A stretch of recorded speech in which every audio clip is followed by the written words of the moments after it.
Olá, bem-vindos a mais um episódio do podcast Cérebro do Namura, o podcast do empreendedor. Estamos na terceira temporada, episódio 54. Hoje vamos falar de um tópico que com certeza vai mexer com a emoção de muitos de vocês. Meu pai, meu herói. Lembrando que todo esse podcast ele tem uma analogia com elementos do voo. Namura é piloto de helicóptero e a gente faz essa brincadeira, inclusive, vinculada ao livro Yes You Can, que também determina os tópicos que a gente discute aqui no episódio. Na primeira temporada estávamos levantando voo, na segunda estávamos em voo de cruzeiro e a terceira temporada toda a gente vem aterrissando o avião. Já estamos cortando os motores, pois é. Bom, lembrando, pessoal, que você que quer adquirir o livro Yes You Can, é só entrar aí na tela no QR Code que aparece e escreve lá que é um telespectador do podcast que você consegue a compra com desconto. Ou faz um stories de empreendedorismo, conta a sua história, tagueia lá o Luiz Namura, @LuizNamura, que também a equipe entra em contato. Precisamos falar também do nosso amigo Albert. Eu já me sinto próximo do Albert, como se ele fosse uma pessoa aqui do meu lado. O Albert é o patrocinador deste podcast e é o seu aplicativo do verdadeiro cashback. Ou seja, o cliente compra no seu estabelecimento e recebe uma parcela dessa compra de volta em dinheiro para comprar novamente. E o interessante é que o Albert é uma comunidade do cashback. Você indica pessoas a participarem do Albert e essas pessoas também, quando fazem uma compra em lojas associadas, você que indicou recebe também cashback. Você recebe cashback até dormindo. E se você é um comerciante e quer cadastrar o seu estabelecimento no Albert, entra aí oialbert.com.br e se cadastra. O código é podcast, tudo maiúsculo, para você fazer parte dessa rede. Combinado? Bom, Namura, falei certinho do Albert? Mais certinho do que eu tenho conseguido falar. Realmente está virando uma comunidade forte e grande e é essa a ideia, humanizada. O Albert é a figura que representa a plataforma. Você falou brilhantemente. Perfeito. Então vamos apresentar o nosso convidado, que hoje é uma pessoa bastante especial aqui da região, representa de fato um grupo econômico que tenho certeza que você já conhece. Estamos aqui com o Rafael Davoli, ele é sócio-diretor operacional da Veibras, concessionária da Chevrolet, com mais de 65 anos daqui de São José dos Campos. Rafael, bem-vindo. Muito obrigado pelo convite, Namura, Danilo. Uma alegria estar com pessoas tão especiais aí conversando sobre um assunto. Vai pegar, né? Vai pegar. Vai pegar, o bicho aqui vai pegar hoje. Se a gente chorar aqui, você não repara não, porque o assunto é brabo. Exatamente, né, Namura? Hoje a gente vai falar muito sobre inspiração. O tópico do livro que a gente escolheu se chama Meu Pai, Meu Herói, que tem muito a ver com vocês dois, tem a ver comigo também. Eu ainda tenho meu pai aqui comigo, vivo, que é um privilégio. E no episódio anterior a gente já falou um pouquinho de como seu pai empurrou você para o mundo dos negócios, Namura. Como é que foi essa história? Essa história é legal, eu dei um spoiler no último episódio, vou contar um pouquinho mais. Meu pai é espanhol, ele nasceu em 1920, e aí em 1936, portanto com 16 anos, estoura a Guerra Civil Espanhola. Ele participou da Guerra Civil Espanhola, que foi de 36 até 39, abril de 1939. Deu um relaxo em abril de 39, em setembro de 39 estoura a Segunda Guerra Mundial, que vai de 39 a 45. Portanto, dos 16 aos 24 anos aproximadamente, meu pai esteve na guerra. Essa fase que a gente é meio maluco, muita juventude e tal, papai esteve na guerra. E depois ele veio para o Brasil, e aí começa a história dele. Ele chega aqui mais ou menos em 1949, por aí, e o pai dele era médico lá, então tinha um padrão de vida bastante razoável. Mas eles esconderam as joias que eles tinham para se livrar de todos aquelas coisas que aconteciam terríveis na guerra, que eu não vou comentar aqui, mas que ele comentava comigo, ficou muito marcado na memória dele. E aí, terminando a guerra, a Europa destruída, eles resolveram vir ou para a Argentina ou para o Brasil, vieram para o Brasil e trocaram as joias por terras. Quando chegaram aqui, não existiam as terras.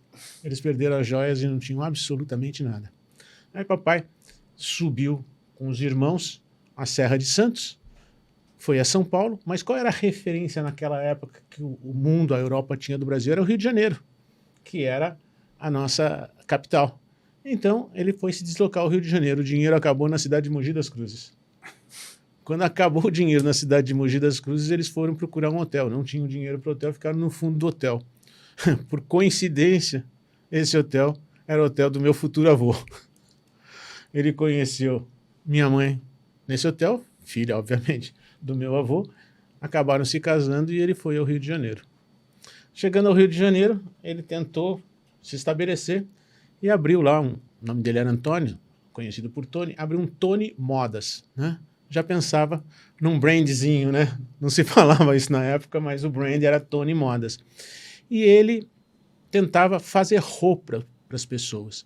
Eu perguntei, mas pai, você estava na guerra, como é que você fazia roupa? Ele falou, olha, presta bem atenção, eu tinha que fazer qualquer coisa para sobreviver. E a partir disso é que vem a história que me influenciou muito.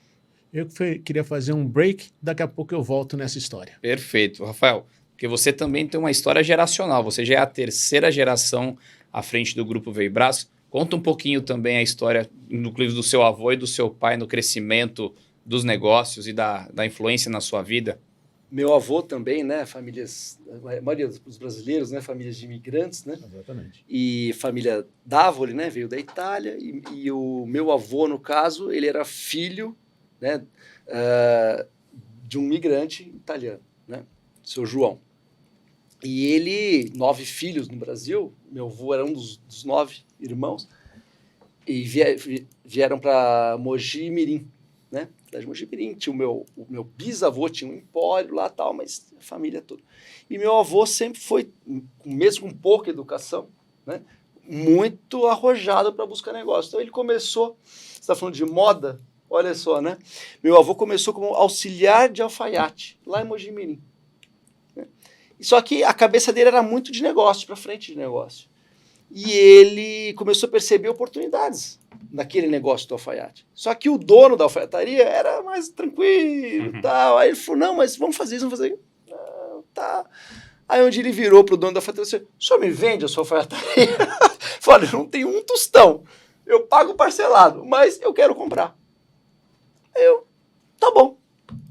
Vendeu parcelado. E ele, na época de 1940, 40 e pouco, ele criou, lá na época, né, um consórcio de ternos. Olha só. Então, Muito interessante. ele nem sabia. Consórcio de ternos. Ele nem sabia que ele estava criando uma financeira, né? Acho que ele não tinha noção disso, mas estava criando lá numa cidade interior. E daí ele fazia isso, ele vendia o consórcio, das pessoas pagando o terno, e todo mês ele entregava um terno. Muito bom. Muito bom. Pegava o dinheiro na frente e tinha um mês para produzir o terno. Olha o fluxo de caixa bem feito. E daí, só que ele tinha uma mente, sim, né, para tudo de negócio. Então, com esse dinheiro, aí ele começou a comprar as coisas. Posto de combustível, hotel, né? Começou a expandir lá. E daí que ele percebeu que no posto de combustível, que todo posto de combustível tem que ser bem localizado, não é isso? Ele começou a perceber o quê? Que era um ótimo lugar para vender carros. Vender moto, vender carro. Então os amigos deixavam e ele começou também. Vendia combustível, vendia... Falou, opa, gostei disso. Velhinho não era fraco, não, hein? Seu Antônio Dávoli. Não é fraco, não. Não, e assim, bom.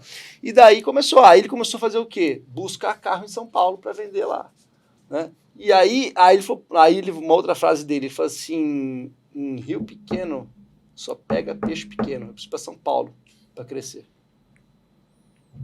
E daí ele começou, ele e vários outros, né, que depois viraram concessionários, foram para a Rua Guaianazes ali, tal, que a gente chama os boqueiros, né? Ficavam vendendo carro na rua. Tá, compra seu carro, vende seu carro. E aí foi, nessa época, 50, né, foi a industrialização, né, do Brasil na parte de automóvel, a expansão da indústria nacional. Começou ali. Então, nessa época, os executivos estrangeiros que vinham para expandir, capilarizar as marcas no Brasil, né, eles chegavam e falavam, quem entende de vender carro aqui? Você sabe, você tem uma loja? Então toma, você quer ser concessionário? Então você vai ser... É assim na época. Não tinha, né, hoje, bem diferente. Mas, enfim, e aí ele começou a virar concessionário e tal, e aí... Como é engraçado a gente ver certas ideias que começam pequenas e vão pegando formato. Você vê consórcio de ternos. É simplesmente um jeito de você fazer um fluxo de caixa positivo. Aquilo que você falou, recebe o dinheiro antes e paga depois. Então, muita gente... Ontem eu estava fazendo um programa lá na Vanguarda e me fizeram essa pergunta. Como é que você começa um negócio sem dinheiro? Simplesmente recebendo antes e pagando depois. Se você conseguir estabelecer esse fluxo de caixa, você não precisa de dinheiro, você trabalha com dinheiro mais barato que tem, que é o dinheiro do cliente. Porque dinheiro de banco você tem que devolver. Né? Dinheiro de banco, de cliente, você não devolve, você devolve com produto. Então, como é que você faz isso? Bom, você vai abrir um negócio, você vai alugar alguma coisa, você fala com o proprietário, eu vou fazer uma reforma aqui, eu queria 3 meses de graça de aluguel. A maioria dos proprietários vão te dar isso, porque está parado, ele está pagando IPTU, você já vai pagar IPTU. Então, quando você estabelece esse fluxo de caixa positivo, recebe antes e paga depois, você pode começar alguns negócios, não todos, obviamente, alguns são capital intensivo, mas muitos negócios sem dinheiro. Teu bisavô, teu avô começou fazendo isso e ensina negócios pra gente até hoje. E o poder de uma boa história, né, Namura? Como nós, seres humanos, gostamos de ouvir histórias de empreendedorismo, superação, como engaja, a gente fica curioso para ouvir, né? Essa é a história de crescimento. Tenho certeza que são acho que os 10 minutos que passaram mais rápido de todos os episódios da temporada. É o poder de 2 boas histórias. Eu vou te dizer, hoje quando você estuda finanças comportamentais, diferente da economia tradicional, que imagina o ser humano como racional, ele não é, ele é bastante, a racionalidade do ser humano é limitada. Quando a gente estuda finanças comportamentais, tem um capítulo especial da psicologia que mostra que realmente o que faz as pessoas decidirem é uma história. Por isso, storytelling explodiu no marketing. E posso agregar exatamente nesse ponto, enxergando isso, a importância disso, e falando de consórcio, atrelando com consórcio, a Veibras, a gente faz, né, a Veibras completou o ano passado 65 anos de São José dos Campos, né, o CNPJ aqui na cidade. Mas a gente percebe a importância do storytelling e também de devolver a comunidade todos esses anos, porque a gente está de pé até hoje, eu sou terceira geração, porque a comunidade abrigou com FIA, né, na marca Veibras. Então a gente faz, todo ano, a gente faz uma campanha em prol do Hospital do GAC, aqui da região, que é um hospital que é uma referência, né, em tratamento oncológico pediátrico, né, de 0 até 18 anos, de 11 meses, né, então é uma referência. Então, quer dizer, qualquer caso que aconteça, não precisa ir para São Paulo, para Sorocaba, para Barretos, que, né, também tem. Então, a Veibras abraçou essa causa, e todo ano a gente lança uma campanha que, se a gente atingir 120 cotas de consórcio Chevrolet vendidos em 4 meses, a Veibras, junto com o consórcio Chevrolet, dão um veículo zero ao Hospital do GAC, para reverter lá em tratamento. Né? Então, quer dizer, é uma maneira de criar algo além. Perfeito. Né? Olha, pô, vamos ajudar? Você também pode ajudar, você vai comprar um consórcio, você vai realizar o seu sonho, e sem custar nada para você, você vai ajudar o Hospital do GAC. Isso é fundamental. Na sociedade que nós estamos vivendo hoje, você não tem essa visão de retorno à sociedade, daquilo que a sociedade te dá, você está fora do mercado. É uma questão de tempo o público perceber esse tipo de coisa. Então, essa ação que vocês fazem é fundamental. E muitos empreendedores podem assistir a gente agora e falar, mas o meu negócio não dá para contar uma boa história. Todo negócio tem uma história. Eu vendo parafuso, eu tenho certeza que o seu parafuso tem uma história. É simples, conta como você começou. Exato. O jeito que você começou, que para você parece uma coisa natural, para outras pessoas vai inspirar essas outras pessoas, dizendo, poxa, mas ele fez isso, para ele deu certo, eu também estou na mesma situação. Essa identificação permite que pessoas que estão num estágio anterior ao estágio que você já atingiu, olhar para você e falar a seguinte coisa, estou na mesma situação, vou tentar. Tem uma série chamada Mad Max, que conta a história da publicidade nos anos 60, quando começou. E tem um episódio muito interessante, que a Lux Strike, a marca de cigarros maior da época, estava enfrentando uma concorrência, regulamentações, estava difícil fazer propaganda. E aí o publicitário lá, protagonista da série, ele cria uma propaganda falando assim, Lux Strike é tostado. Aí a CEO da Lux Strike na época, mas todos os cigarros são tostados. Ele falou, mas ninguém sabe. Esse é o ponto. Você vai ser o primeiro que vai contar que é tostado, né? E todo negócio tem uma história independente da dificuldade que é para você contar. Vamos falar, a gente já falou de história, de influência, de storytelling.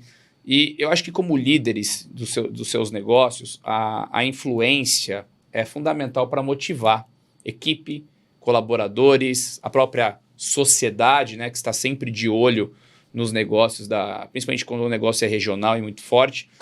Na opinião de vocês, qual que é a importância e a influência de um líder num contexto de empreendedorismo? Como que vocês influenciam e motivam tanto colaboradores a empreender dentro dos seus negócios, no caso do Rafael, e Namura, além dessa pergunta, como motivar pessoas a empreender aí num escopo mais amplo? Então vamos lá. Eu vou falar um pouquinho de liderança, aliás, o mesmo tema que a gente tratou ontem na TV. Vou tratar um pouquinho de liderança resgatando o finalzinho daquela história de meu pai. Tá bom. Meu pai foi um líder nato. Liderança é nato ou liderança é aprendida? As duas coisas, nós vamos ver isso.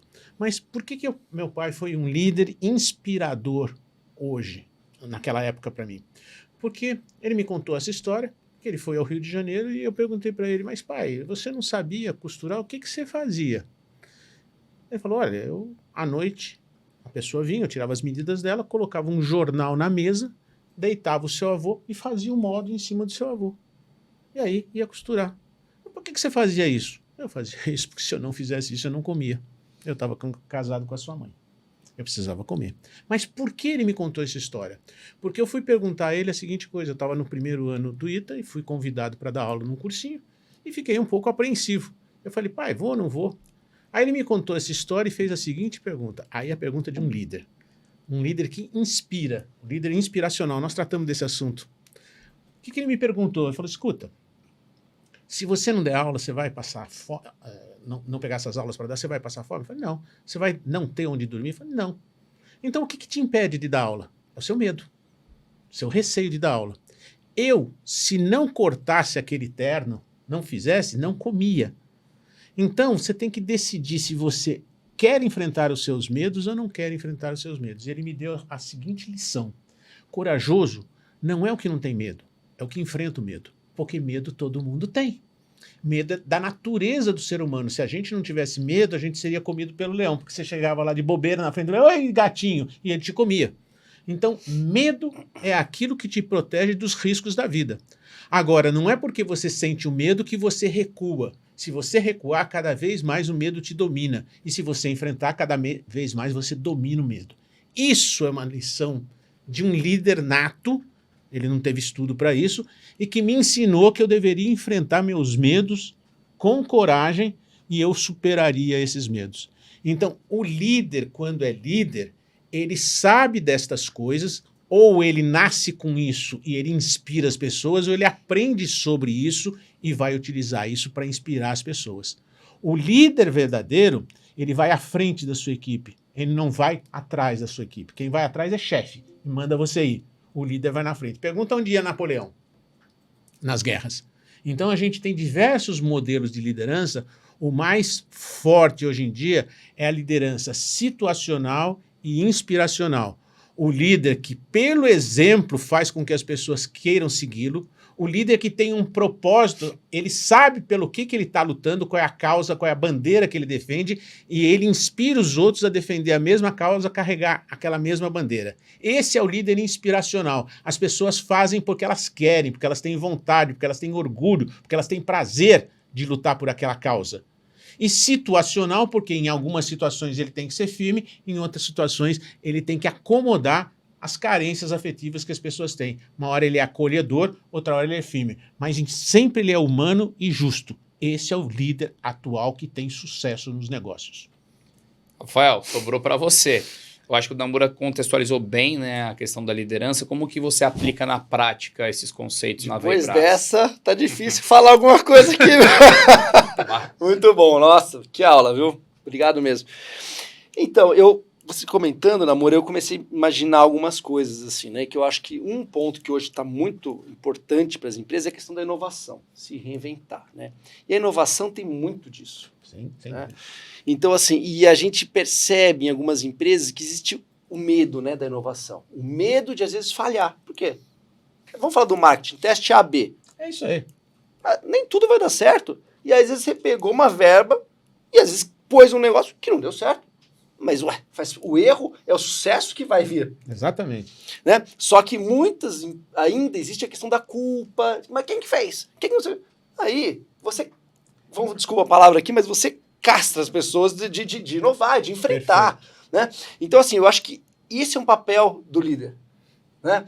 Que é você... Bom, gente, qual o cenário atual? O que nós precisamos fazer? Como a gente precisa atingir uma meta, alguma coisa? Tá, então vamos buscar alguma coisa nova que ninguém faz no mercado, porque podemos chegar lá, podemos criar algo novo. Né? Então eu acho que o líder, e é o que eu busco fazer junto com os meus pares lá, ninguém faz nada sozinho, a gente tem que trocar ideia, sentir se aquilo faz sentido, se as pessoas compram aquilo e a gente realiza juntos, né?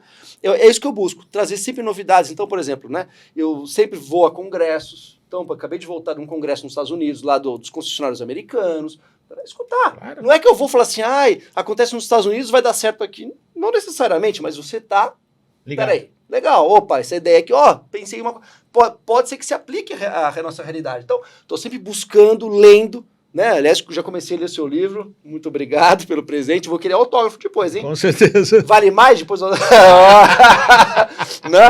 Então, assim, estou sempre lendo, e realmente, assim, criando. Né? Então, por exemplo, essa campanha do GAC é uma coisa que a gente foi lá, costurou com a Rosemary Sanz, do Hospital do GAC, costuramos com o consórcio Chevrolet. Então, e aí deu certo, já entregamos 3 carros, vamos, se Deus quiser, vamos entregar o 4º esse ano. Outro projeto, vou contar rapidinho aqui, que a gente começou. Região de São José dos Campos é uma região que a fábrica da GM também completou 65 anos. Né? Então você tem pai, tio, mãe, todo mundo trabalhou na fábrica. Ou trabalhou, sabe alguém que trabalhou. Então tem uma cultura muito forte da Chevrolet na região metropolitana do Vale do Paraíba. Então a gente falou, essa cultura é muito forte, vamos resgatar isso e associando a marca Chevrolet Veibras? Vamos. A gente criou um programa há 8 anos atrás que chama Poçante Novo. A gente reforma um Chevrolet antigo de graça de um morador da cidade. Que legal, cara. Qual foi o último? Um Chevette? Foi uma Chevy 500. Uma Chevy 500. Em homenagem ao 50º do Chevette, que foi o lançamento do Chevette, faz 50 anos, foi ano passado. Então a gente abre as inscrições gratuitamente, né? E aí a pessoa que tem o Chevrolet antigo que fala, tenho aquele carro, foi do meu pai, do meu avô, e tá lá jogado, porque custa caro reformar um carro, né? E precisa ter qualidade técnica e tal. Eu tenho esse sonho. Eu falei, a gente vai realizar seu sonho. Muito legal. Só que como é que a gente faz? Aí o pessoal do lado da empresa falou assim, você tá louco? Vai gastar uma bala aqui, né? Em reformar carro antigo. Eu falei, calma, que as redes sociais hoje em dia possibilitam a gente comunicar. E hoje a gente arruma vários patrocinadores. O ano passado foi uma fábrica de tinta fortíssima lá de São Bernardo do Campo. Falou, legal pra caramba, eu vou te dar a tinta, vou te dar o material. Isso é liderança. Por que ele consegue esse tipo de atividade?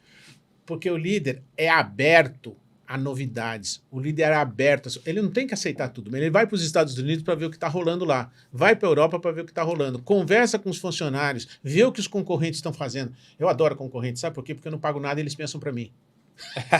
Ele está pensando no meu negócio. Então é um jeito de você liderar.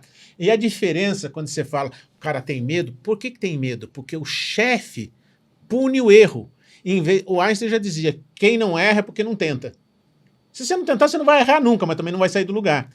Então a diferença é que quando você inspira as pessoas, é o líder inspiracional, e permite que elas se equivoquem, elas vão criando a coragem que quando você não permite, elas se sentem castradas, como você falou.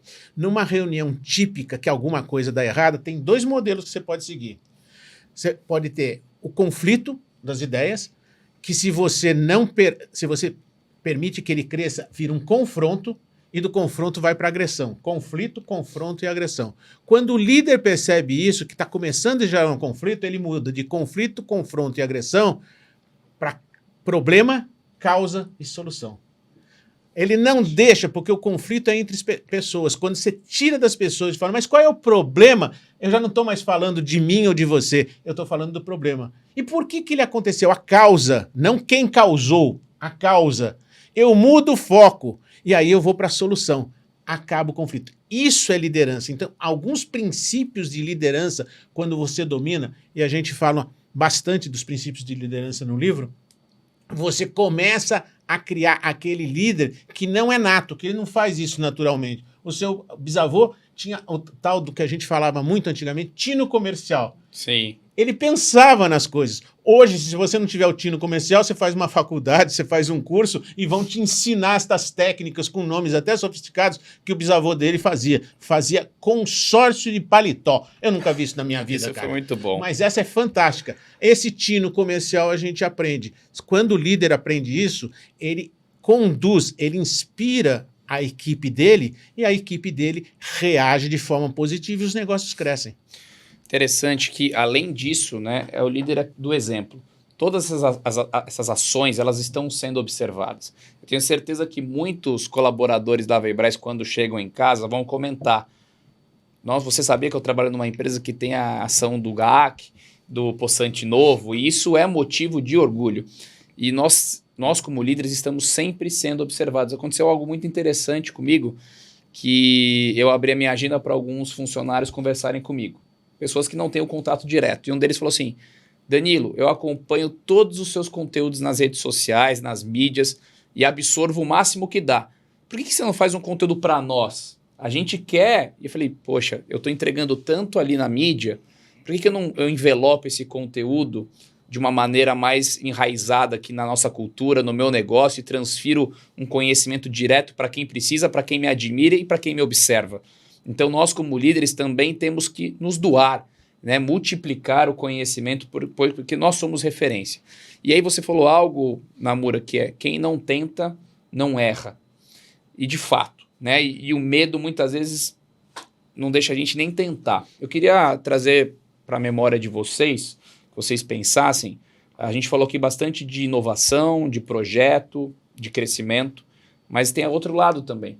Momentos onde vocês passaram momentos de instabilidade, momentos de medo, projetos que talvez não saíram como esperado, mas que vocês utilizaram deste momento de medo, deste momento de erro, e transformaram em oportunidade. Desde uma oportunidade de crescimento, oportunidade de um novo produto, de um novo negócio. Como que foi essa relação do medo com o erro ou a instabilidade e sair disso? Legal essa consideração. Dizem que tristeza dividida é tristeza diminuída, né? E alegria dividida é alegria aumentada. Então, se você é líder, a sua equipe confia em você e você confia nas pessoas, isso tem uma força que a gente chama de sinergia. 1 mais 1 aí não é matemática, não dá 2, não dá 3. Sabe? Eu estou acabrunhado, estou angustiado e divido com alguém, alguém tem uma ideia, tem uma palavra, um conforto, e isso alivia um pouco a pressão sobre mim. E a recíproca é verdadeira. Quando você cria isso, você cria um espírito de comunidade, de família, e aí todo mundo se une para sair daquela dificuldade. Quer ver uma coisa que une as pessoas? Desgraça.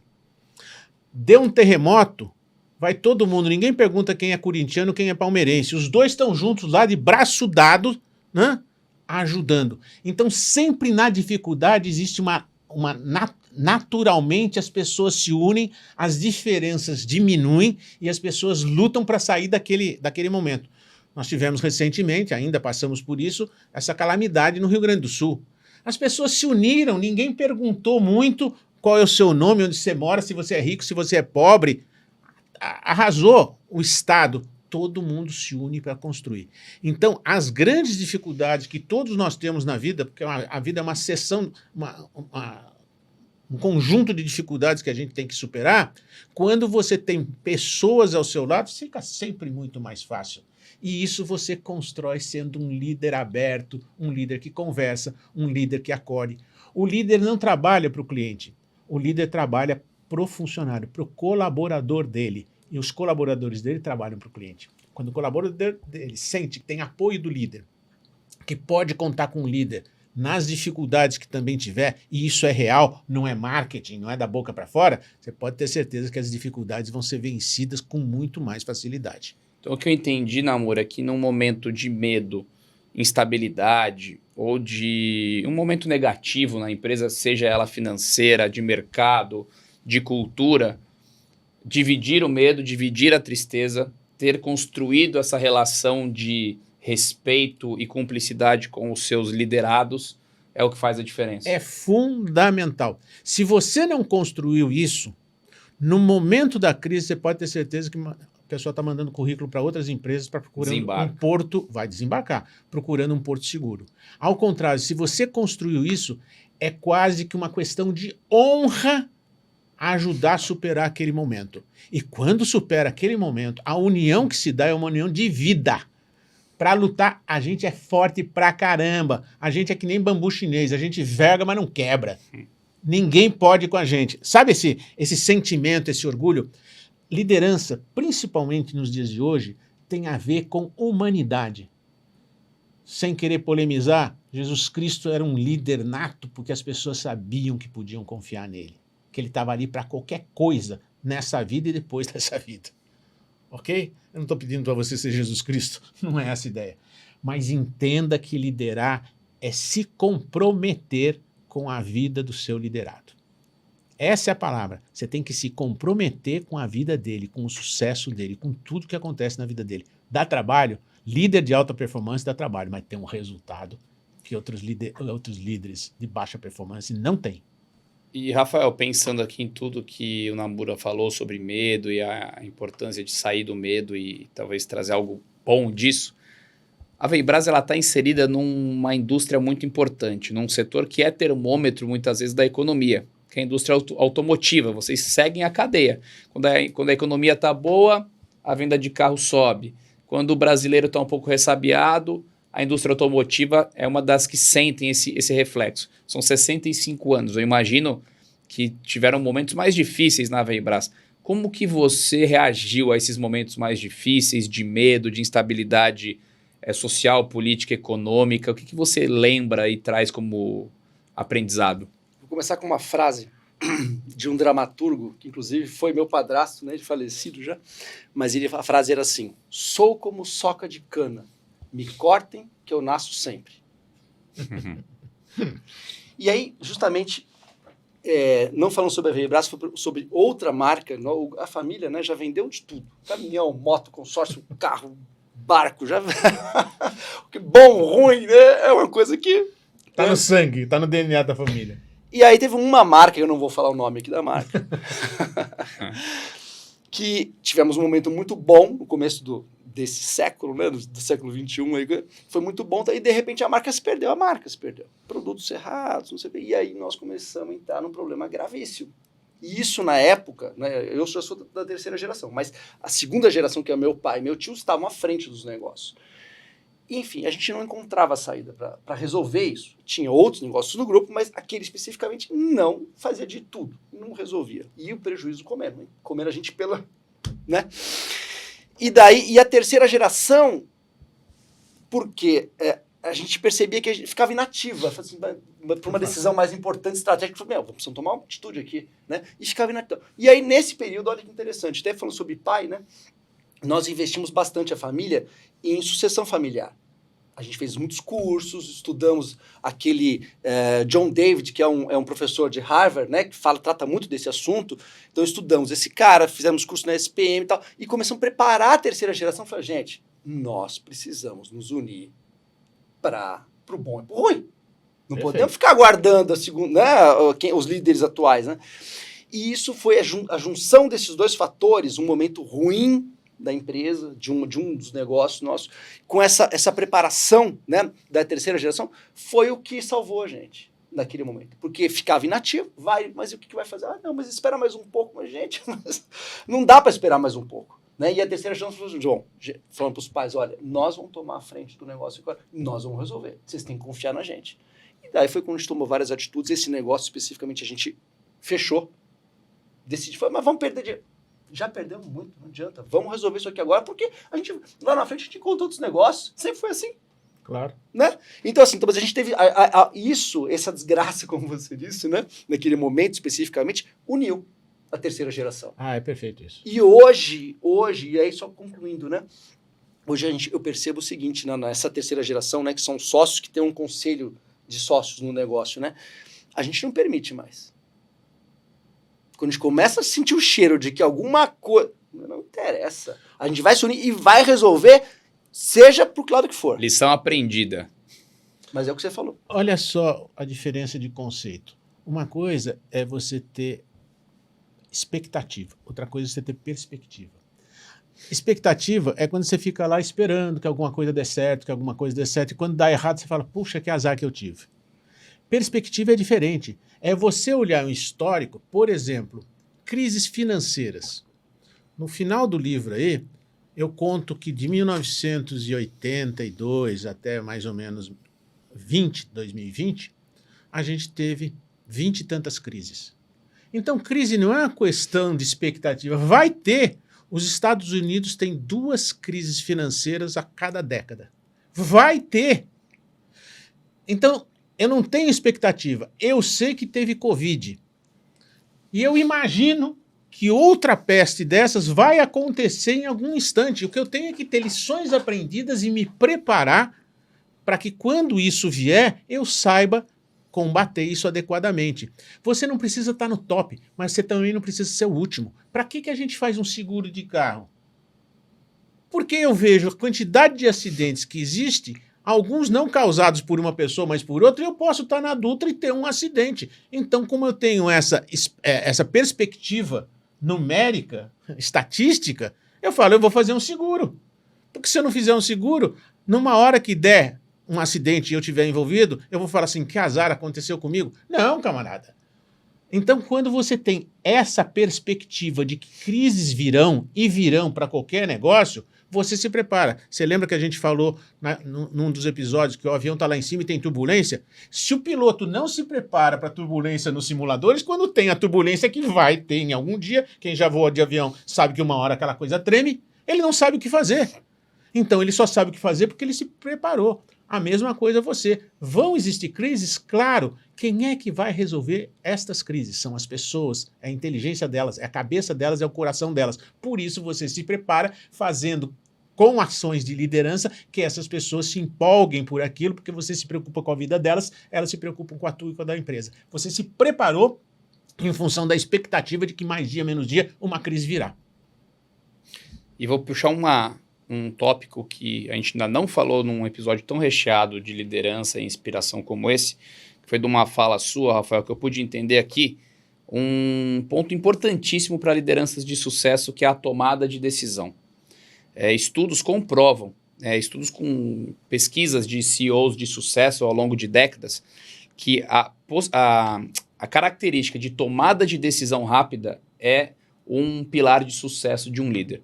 É melhor você tomar uma decisão e ela se mostrar errada, mas você consertar, mas continuar seguindo o fluxo, do que você ser um líder com uma inércia muito grande, um líder confuso, um líder que demora muito tempo para tomar a decisão e aí as coisas acontecem ao seu redor e você fica assistindo, que é o caso, muitas vezes eu acho que acontece muito isso numa empresa familiar, numa geração que construiu. Mas eu construí esse produto, eu estou apegado a esse produto, eu estou apegado a essa maneira de fazer negócios e de repente é um produto que está drenando ali o lucro e a energia dos negócios e ninguém tem coragem de romper. Vocês tiveram uma tomada de decisão importante, né? Romperam aí com uma linha de negócio deficitária, doeu, mas permitiu que vocês alocassem recursos futuros em outras frentes. A tomada de decisão ela é realmente algo diferenciado de um líder ativo e corajoso, talvez para esses que estão paralisados pelo medo. Então eu queria perguntar para vocês, qual é a dica que vocês dão para líderes que hoje estão nos ouvindo e estão paralisados pelo medo? Ou que nem sabem que estão paralisados pelo medo ainda? É muito simples. Não decidir já é uma decisão. Quando o cara está paralisado, ele já decidiu. Ele realmente não fez uma outra coisa, mas não decidir é uma decisão. Se vocês não tivessem decidido atuar do jeito que vocês atuaram, vocês teriam tomado a decisão de não atuar. Dá para entender o conceito? E isso levaria você para resultados horrorosos. Então, a primeira coisa é que não tem jeito, você está sempre decidindo, ou de forma proativa, ou de forma reativa, ou de forma inativa. Não tem jeito, cara. Bom, então, se eu posso ser inativo, reativo ou proativo, eu prefiro ser proativo. Porque reativo, a desgraça aconteceu. Inativo, a desgraça vai acontecer. Proativo, eu consigo me posicionar, pensar, por mais que aquilo doa, e eu vou atuar. Eu vou te dar um exemplo em finanças. Você sabe que 18% dos homens e 25% das mulheres não abrem o extrato bancário? Não abrem pela dor que tratar do dinheiro e ver o saldo negativo causa. É uma ação. Não abrir é uma atitude. Você não está sentindo aquela dor, você vai sentir uma dor muito maior lá na frente. Então, você tem que entender que a vida exige da gente compromissos. Então, mesmo com essa dor, você vai ter que superar essa dor e vai ter que agir para ter os melhores resultados. Porque se você não fizer isso, você vai ter piores resultados. E o que acontece quando você enfrenta, como Rafael e os pares dele enfrentaram, é que é muito duro passar por esses momentos. Mas é maravilhoso ter passado por esses momentos, porque a cabeça que ele tem hoje, o que ele sabe hoje, ele não saberia se não tivesse passado por esses momentos. Ele aprende, ele fica com casca grossa. E é isso que faz ele liderar as pessoas e confiar, essas pessoas confiarem nele. Porque ele fala daquilo que ele sentiu, não daquilo que contaram para ele, ou que ele leu, ou que ele viu. Então você tem que se jogar. A vida é para quem se joga. Então, eu acho que uma dica, né? Você falou de uma dica prática, né? Uma coisa que, assim, que eu recomendo a todos, que eu comecei a fazer faz um tempo já, é participar de associações. Eu faço isso já faz muito tempo. A gente já vendeu caminhão Ford, já vendeu Ford, já vendeu... Então eu sempre participo da associação. Porque lá estão os grandes professores. Perfeito. Os grandes professores, gente. Geralmente, assim, o que faz a força de uma marca, né, de um comércio ou até indústria, é a união dessas pessoas para discutir para onde vai, o que está acontecendo, tem perspectiva. Então, as associações de marca ou de indústria, o que for, né, elas trazem um conteúdo muito rico. Porque às vezes você está lá num desafio, você, peraí, mas será que vai? Será que não vai? Quando você discute com outras pessoas que já passaram por isso, ou que tem grupos maiores, você pode trazer muitas lições para o seu negócio. Você lembra que eu falei que eu gosto dos concorrentes? Porque eles estão pensando no teu negócio, você não está pagando nada para eles. Quando você vai num negócio desse, você está trocando experiências, você cresce às vezes 10 anos, evita erros crassos, drásticos, que as pessoas, como você disse, já passaram por esses erros e você absorve aquilo lá e aplica no seu negócio. É o que você falou, né, Rafael? Às vezes você está paralisado pelo medo, achando que só você está enfrentando isso, que você é incompetente, que você não consegue sair dessa situação, e aí você vai numa associação, no encontro de classe, ou procura um mentor, alguém que te inspire, e você vê que aquela pessoa está com o mesmo problema que você, ou passou já por esse problema e tem um caminho, uma dica para te dar, e você percebe que o problema não está em você. Né? O problema, a vida te exige esse compromisso, como você disse, Namura, e você amplia um pouco os horizontes, porque a gente é o nosso principal carrasco, muitas vezes. Sem dúvida. A gente começa a se cobrar, achar que nós que não estamos encontrando viabilidade ou resposta para nossos problemas, e quando você visita associações e professores, você vê que não é bem assim, que mesmo aqueles grandes mestres que você admira também têm problemas e não são super-heróis. Existe algum exemplo prático, assim? Você citou de uma maneira muito, muito prática e direta as associações. Já houve alguma situação que você se lembra que alguém te deu uma dica que mudou seu negócio? Então, hoje, por exemplo, né, foi 2022, eu fui eleito para ser o representante de toda a rede Chevrolet do interior de São Paulo junto à GM. Então, é gestão por 3 anos. Você imagina?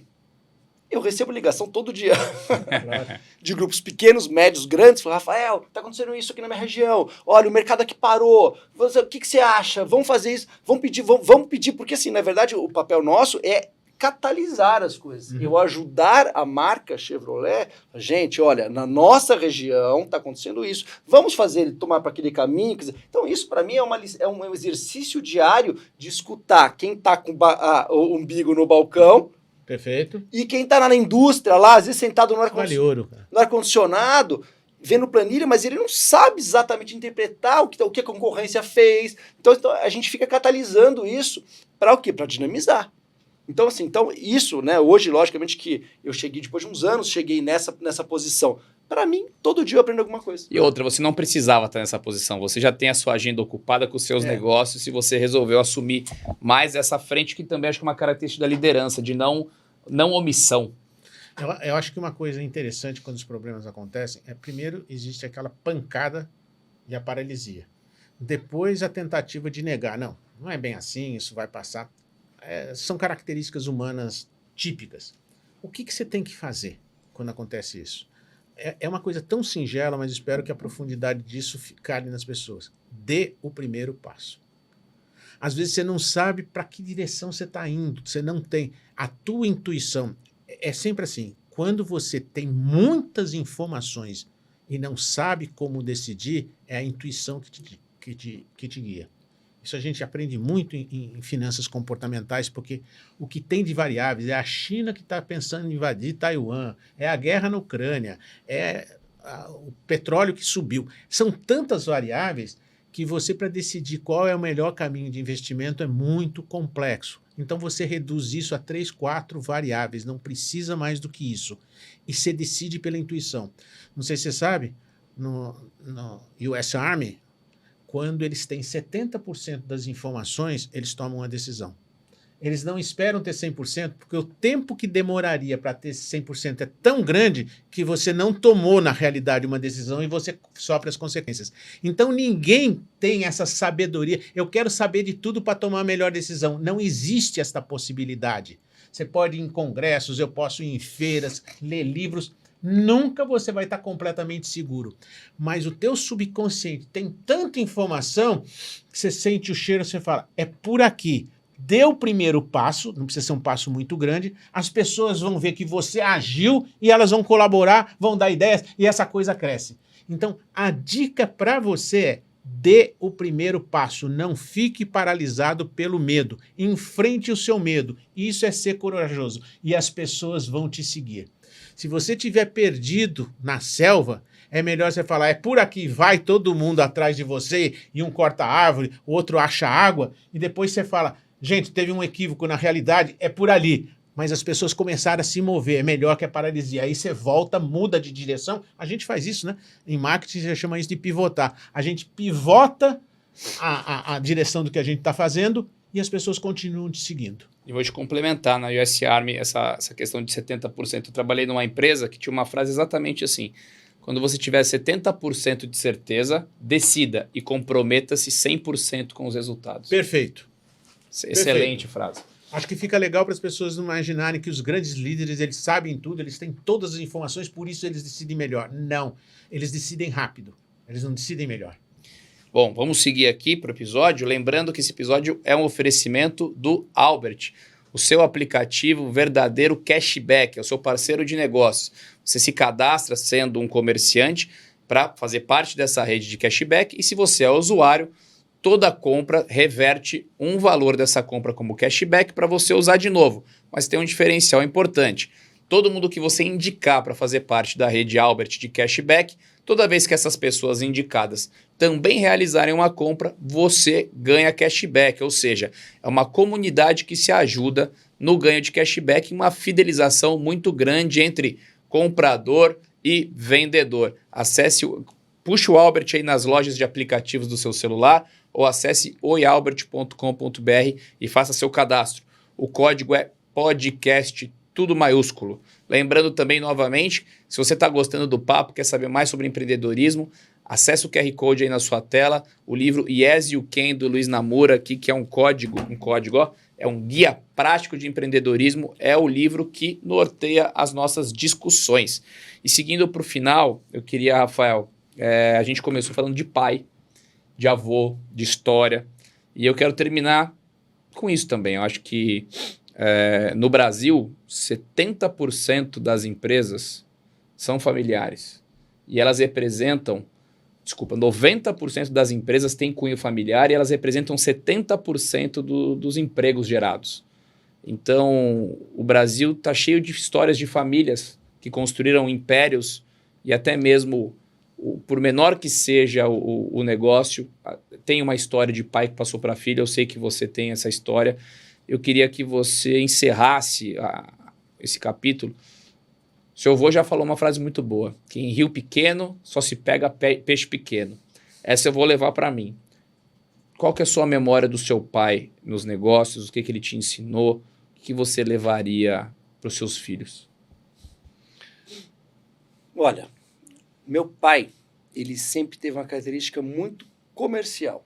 Então ele se formou como advogado, mas nunca exerceu, porque o tino dele era esse, era comercial, era abrir negócios, era estabelecer, criar relações com as pessoas, e foi isso que eu cresci vendo ele fazer. Né?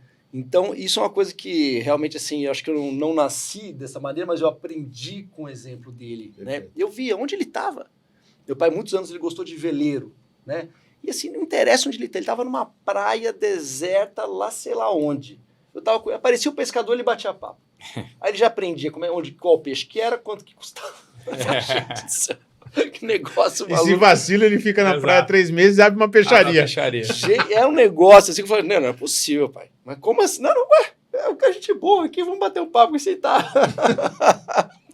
E isso eu desenvolvi, né? Eu criei isso e assim... E aí eu acho que isso hoje traz possibilidades, amplia os meus horizontes como pessoa, né, como empresário e tal, de uma maneira muito grande. Então foi um grande aprendizado. E a coragem também de aportar, de fazer, de realizar, e depois a gente, se não der, a gente dá a volta, né? E também, mas sem fazer, nunca foi irresponsável de apostar uma coisa assim absurda que você não sabe, né? Sempre com responsabilidade, com o pé no chão, mas seguindo em frente e com muita amizade, todo mundo, né? Meu pai, inclusive, conto para vocês aqui, faleceu há 1 ano, né? Atrás. E foi assim, olha, ele acho que nunca imaginou isso, mas o velório dele não foi uma coisa triste. Apesar da falta, né? Claro. Lógico, mas as histórias que vieram dele, de grandes amigos dele, chegaram para mim, olha, é de orgulhar. Senti um orgulho de eu ser filho dele, de tudo que eu aprendi, né, com ele. Então, assim, é isso, a vida, né? É você passar, é o legado. Criar, e a bola vai tocar para frente, e é isso que eu falo para os meus filhos. Eu sempre, quando a gente vai ter algum evento, alguma coisa, ou oportunidade, eu levo para eles aprenderem não só comigo, mas com outras pessoas, né? Então, eu vou com certeza, quando tiver for ao ar aqui, hoje, né, quando for ao ar o episódio, eu vou mostrar para eles, porque o que eu estou aprendendo aqui está sendo fantástico. Então, muito obrigado pela oportunidade. A gente te agradece. E você traz algo importante. Às vezes, no nosso estresse, no nosso cansaço, a gente tende a ficar recluso, a não querer conversar com o cliente, a não querer conversar com pessoas. A gente se sente cansado, estressado, mas a resposta está lá fora. A resposta está no cliente, está no balcão. E acho que é um ótimo ensinamento que seu pai trouxe, que você lembra. Eu também pensei aqui uma frase do seu pai, Namura, o senhor Antônio Poblacion, correto? Correto. 1920, falecido em 2016, que a frase é: enfrente seus medos, mesmo morrendo de medo. Você acabará por descobrir a coragem que nem imaginava possuir. Acho que é isso, né? Acho que é isso. Essa é uma frase forte do meu pai que me guiou no início das minhas operações. Arrisque. Quem não arrisca, não petisca. Já diziam os nossos avós. E aí a única coisa que você tem que entender, essa geração é uma geração que quer correr muito. Só não arrisque aquilo que você tem para conquistar aquilo que você não precisa. Não arrisque o que você tem para conquistar o que você não precisa. No começo da vida da gente, eu acho que a gente arrisca mais. Depois de um certo tempo que você tem um patrimônio, eu vi grandes operadores de bolsa de valores nos Estados Unidos perderem tudo, ganhando 30 milhões de dólares por ano e arriscando para ganhar mais quando não precisava. Um desses é o Bernie Madoff, que criou um sistema Ponzi. Ele faturava 30 milhões de dólares por ano, quis faturar 1 bilhão, acabou preso aos 60 anos, aos 70 anos aproximadamente, morreu aos 82 anos. Então, arriscar faz parte da vida. Mesmo quando você não percebe, os riscos estão aqui. Alguém percebeu a Covid-19? Não há economista no mundo que consiga prever as próximas crises que nós vamos ter. Então, elas virão. Se você usar esse episódio que nós fizemos hoje para se preparar para essa perspectiva, quando ela vier, você vai ter resistência suficiente para aguentar o baque e depois, obviamente, sair desse baque mais fortalecido. Então, arrisque sim, arrisque pensando nas consequências desse risco e no tamanho do passo que você está dando. Porque quando você arrisca, você descobre a coragem que você não sabia que tinha. Você está num barco, o barco começa a ter problemas de água entrando nele, ali é um risco. Você descobre coragem, você descobre pessoas que não têm coragem. Por que as que têm coragem aparecem? Porque elas já enfrentaram outras situações de perigo na vida e enfrentaram. E aí, nessa hora, é mais comum para ela, dentro dela, os insumos que tem dentro dela, a biologia dela, fazer com que ela dê o primeiro passo, haja em função de obter um resultado melhor. Então, para resumir, é isso. Você descobre a coragem que você não tem quando você enfrenta os seus medos. Vou deixar só mais uma segunda frase para você que nos acompanhou até o final desse episódio, que é: o covarde nunca começa, o perdedor nunca termina, mas o vencedor nunca desiste. Essa frase é de um pastor e escritor americano, Norman Vincent Peale. Foi um episódio carregado de informação, mas também de emoção. Espero que você também tenha gostado. Se quer conhecer mais sobre o nosso trabalho, mais dicas de sucesso, empreendedorismo, gestão de pessoas, segue lá, @LuizNamura, lá tem todos os códigos, estou com um código na cabeça hoje. Segue lá, @LuizNamura, lá tem todos os links para as bios dos episódios, os cortes. Tenho certeza que está recheado de dica de empreendedorismo. Me segue lá também, @DaniloMagri. Os cortes do Namura estão lá no meu Instagram e outras cocitas más. Que a gente gosta muito de falar disso, de negócio, de pessoas. E, Rafael, eu tenho aqui as suas redes sociais também. É o @DavoliRafael. E quais são os da Veibras, que eu não tenho aqui? É @Veibras_oficial. E temos também um espaço de eventos muito bonito aqui em São José dos Campos, que é dentro da cidade, mas é no meio da natureza, com espelho d'água. Se você enxerga toda a cidade de lá, que é o @Espaço Aqua Eventos. Eu já estive no Espaço Aqua, dá para fazer um churrasco legal com uma vista do lago lá. Vamos chamar o Mr. Mu com o Rafael, nós vamos fazer um churrasco da hora lá. Quando festa de final de ano, é lá. Namura, a gente chama o Bruno, o Mr. Mu e a gente faz lá. Tá fechado. Obrigado, Rafael. Muito obrigado. E obrigado você também que nos acompanhou. Fique ligado até semana que vem para mais um episódio de Cérebro do Namura. Até lá.